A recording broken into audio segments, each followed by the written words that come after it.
person's life, from beginning to end, is preordained. And when he begins to develop spiritually, does he change his future? For example, if he should die in an accident, now does he change his future? Well, it's true, but why does he think that he should have died in an accident?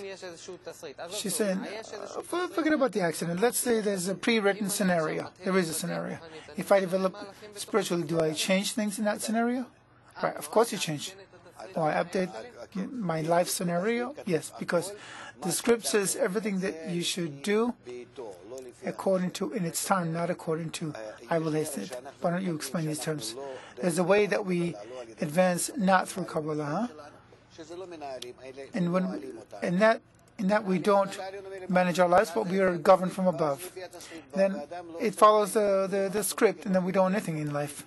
We also learn it from sciences, biology, genetics, all kinds of psychologists. They're all saying there are no incidents. It's all written in our genes. It's all in our DNA. In short, everything is in us already, and we're just living the life that's developing in us.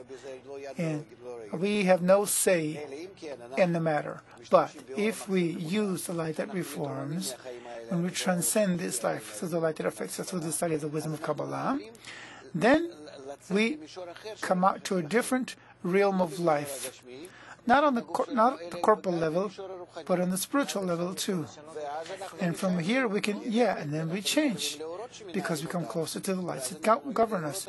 And through these lights, the closer we get to them, we can change our fate, of course. So, the way we change ourselves through the study of the wisdom of Kabbalah is called I will hasten it. Hastening it meaning you move quickly and pleasantly towards the purpose of creation, and I attain it here within this life at this time. I begin to feel the spiritual world, infinity, and abundance. So why do I need to encounter problems that happen if you run by in its time? In other words, if you don't manage your own lives. We can do that, and it's told in many sources, Kabbalistic sources. You can have free choice. There's an article called Free Choice by Bala Sulam. There are many sources where it mentions it. I wanted to ask, you said we rise up to the light level of the lights that manage us. What does that mean, and how is it connected to this script and to these scenes? Either I'm governed like a beast,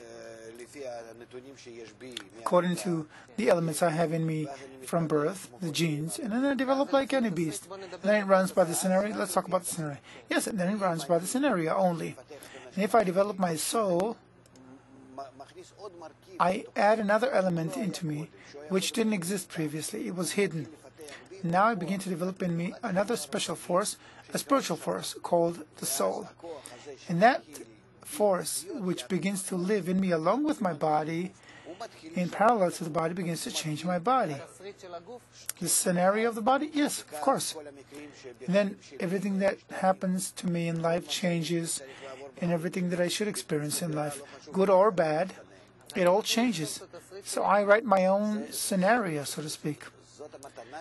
That's the gift that we receive from above.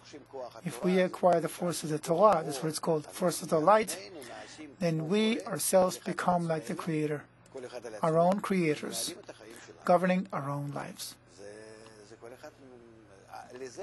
This is what the Creator wants to bring us to. Why? Because if I govern my own life, then I justify Him.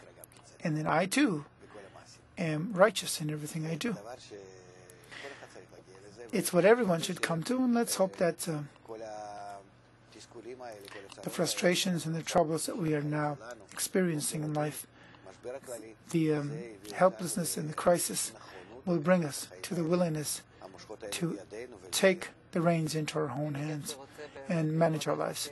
Those who really want to learn how to do it properly, how you can write your own life scenario, are invited to join us to the Kabbalah campus, an organized framework that leads you step by step in your spiritual development. You can find details through the site or by phone.